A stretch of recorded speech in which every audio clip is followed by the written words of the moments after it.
এবং আমি সবসময় একটা কথা বলেছি সব জায়গাতেই যে আমি এমন একটা কাজই করতে চাই যে কাজটা আমাকে মানুষের মাঝে অনেক দিন বাঁচিয়ে রাখবে।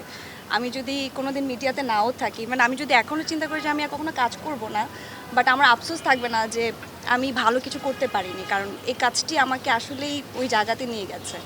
প্রথমত সবাইকে আসসালামু আলাইকুম। এসেছেন, ভালো লাগছে।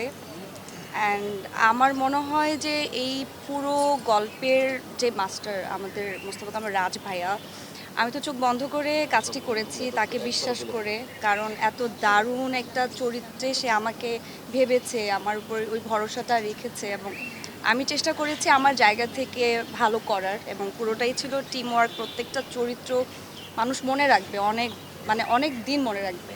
এবং আমি সবসময় একটা কথা বলেছি সব জায়গাতেই যে আমি এমন একটা কাজই করতে চাই যে কাজটা আমাকে মানুষের মাঝে অনেক দিন বাঁচিয়ে রাখবে। আমি যদি কোনোদিন মিডিয়াতে নাও থাকি, মানে আমি যদি এখনও চিন্তা করি যে আমি আর কখনো কাজ করব না, বাট আমার আফসোস থাকবে না যে আমি ভালো কিছু করতে পারিনি, কারণ এই কাজটি আমাকে আসলেই ওই জায়গাতে নিয়ে গেছে।